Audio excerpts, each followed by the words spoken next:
Assalamualaikum warahmatullahi wabarakatuh. Saya Nur Rahmatul Aini akan presentasi tentang materi metode etnografi. Pengertian etnografi.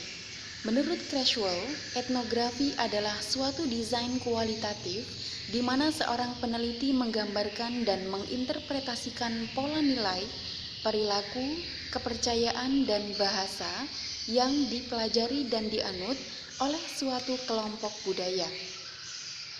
Mengenal lebih dekat etnografi, perlu diketahui bahwa penelitian etnografi adalah ciri khas penelitian ilmu antropologi. Penelitian ini mengutamakan adanya sense of realities peneliti, proses berpikir mendalam, dan interpretasi atas fakta berdasarkan konsep yang digunakan. Mengembangkannya dengan pemahaman yang dalam serta mengutamakan nilai-nilai yang diteliti. Oleh karenanya, untuk mendapatkan hasil yang sesuai dengan tujuan penelitian ini, metode ini mengutamakan pembaruan antara peneliti atau participant observation dengan objek yang diteliti dalam waktu yang cukup lama. Tingkah laku individu dipelajari dalam konteks hari ke hari berbanding melakukan eksperimentasi yang dilakukan oleh peneliti. Data dikumpulkan dari berbagai sumber, namun observasi dan wawancara yang menjadi alat utamanya. Pendekatan dalam pengumpulan data biasanya tidak terstruktur di awal penelitian. Ini dimaksud untuk memberi setting alami bagi peneliti. Keterlibatan peneliti dapat digambarkan dalam proses mengamati, partisipasi, interaksi, analisis, refleksi, menulis, memikirkan kembali, dan mendeskripsikan budaya. Jadi, penelitian etnografi adalah sebuah penelitian kualitatif yang melakukan studi terhadap kehidupan suatu kelompok masyarakat secara alami untuk mempelajari dan menggambarkan pola budaya satu kelompok tertentu dalam hal kepercayaan, bahasa, dan pandangan yang dianut bersama dalam kelompok itu. Adapun ciri-ciri dari penelitian etnografi, yakni ada 4. Yang pertama, deskripsi etnografis sepenuhnya disusun sesuai dengan pandangan pengalaman warga pribumi atau mixed view. Kemudian ciri yang kedua, memanfaatkan metode wawancara mendalam dan observasi terlibat. Ciri yang ketiga, peneliti tinggal di lapangan untuk belajar budaya yang dikajinya. Dan ciri yang keempat, yakni analisis datanya bercorak menyeluruh atau holistik. Adapun karakteristik etnografi. Etnografi sebagai metode tertua dalam riset kualitatif sangat penting untuk penelitian-penelitian sosial yang mempunyai beberapa karakteristik, yaitu dilakukan analisis data dan interpretasi data tentang arti dari tindakan manusia atau human action. Kemudian, menggali atau meneliti fenomena sosial.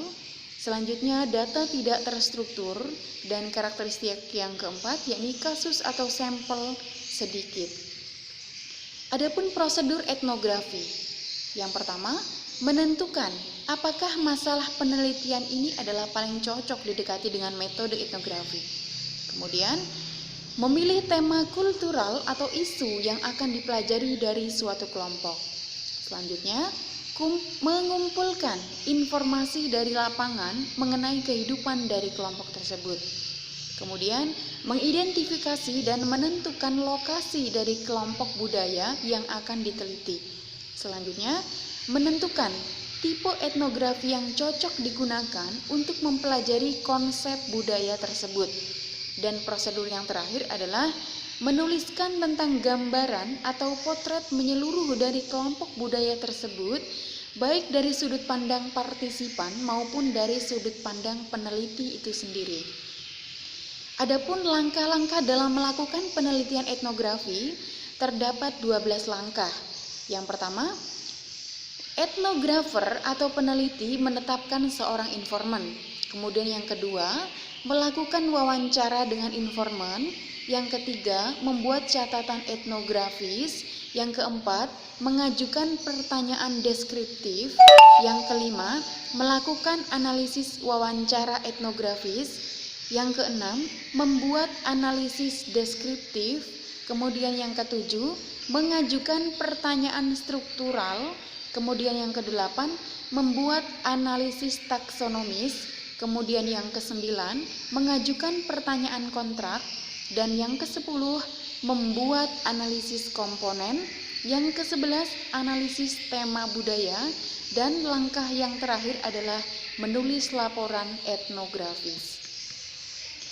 Adapun yang perlu kita ketahui dari instrumen etnografi, yakni ada in-depth interview atau wawancara mendalam yang dilakukan kepada informan. Kemudian ada life history atau sejarah kehidupan seorang informan. Kemudian ada participant observation atau mengamati partisipan sebagai informan peneliti. Kemudian ada focus group discussion atau diskusi kelompok terarah. Kemudian instrumen yang terakhir adalah analisis dokumen atau analisis dokumen.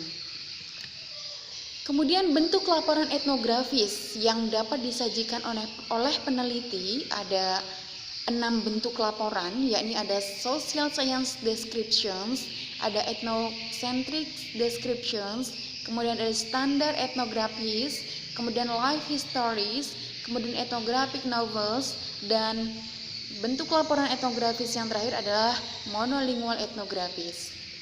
Adapun uraian dari bentuk laporan etnografis adalah sebagai berikut.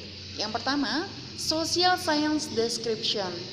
Deskripsi ini bertujuan untuk menguji suatu hipotesis atau teori. Deskripsi didasarkan pada pengamatan, wawancara, kuesioner, atau tes psikologi. Oleh karena itu, deskripsi ilmu sosial tampak merefleksikan sudut pandang penduduk asli. Bagaimanapun juga, ilmuwan sosial adalah orang luar yang mengembangkan konsep analitis mereka, bukan konsep analitis informan. Kemudian, bentuk laporan tentang etnografi description. Deskripsi etnografi merupakan terjemahan. Maksudnya, bahasa verbal yang digunakan oleh informan digambarkan dengan bahasa sendiri oleh etnografer. Meski demikian, tetap memperhatikan unsur budaya bahasa asli informan. Terjemahan yang dimaksud bukan hanya diartikan sebagai ahli bahasa, tetapi juga menjelaskan suatu budaya kepada khalayak umum. Selanjutnya, etnografi standar. Etnografi bentuk ini menunjukkan tingkat keberagaman bahasa penduduk asli. Peneliti memasukkan konsep informan dan istilah-istilah yang digunakan penduduk asli. Konsep budaya asli dijelaskan dengan konsep analitis, sehingga kajian etnografis berakar kuat dalam bahasa yang digunakan oleh penduduk asli. Konsep dan makna yang dimiliki informan dimasukkan ke dalam deskripsi dan memberikan suatu pengertian mendalam mengenai pandangan hidup lain yang dimiliki oleh masyarakat itu sendiri. Kemudian life histories, jenis ini mendeskripsikan suatu budaya dengan mengungkap kehidupan masyarakat secara terperinci dan menunjukkan bagian-bagian penting budaya yang dikaji. Deskripsi dapat dicatat dalam bahasa penduduk asli, kemudian diterjemahkan ke dalam bahasa lain. Dapat pula dicatat ke dalam bahasa Inggris secara langsung apabila informannya bilingual. Kemudian etnografi novel. Novel etnografis ditulis oleh penduduk asli suatu masyarakat. Novel ini kaya akan deskripsi. Bahasa yang digunakan adalah bahasa penulis yang dipakai oleh masyarakat atau komunitas asal tokoh dalam novel. Novel ini mengandung makna kebudayaan yang disajikan oleh penulis dalam bentuk cerita, sehingga selain pembaca dapat menikmati isi cerita, pembaca akan menemukan makna budaya yang terkandung di dalamnya. Kemudian selanjutnya, etnografi monolingual. Deskripsi ini bersumber dari masyarakat terpelajar setempat yang merupakan masyarakat asli budaya yang dipelajari. Bahasa yang dideskripsikan oleh masyarakat ini kemudian dipelajari dengan cermat semantiknya oleh etnografer ke dalam bahasa Inggris atau bahasa peneliti. Contoh dari deskripsi ini adalah cerita rakyat, kejadian bersejarah, dan pengalaman pribadi. Untuk itu, etnografi ini juga sering disebut mirip dengan sejarah kehidupan. So, the conclusion from metode etnografi, yaitu ciri khas dari metode penelitian etnografi adalah sifatnya yang menyeluruh dan terpadu atau holistic integratif, kemudian deskripsi yang kaya atau thick description, dan analisa kualitatif dalam rangka mendapatkan cara pandang pemilik kebudayaan atau native's point of view. Jelas? Okay.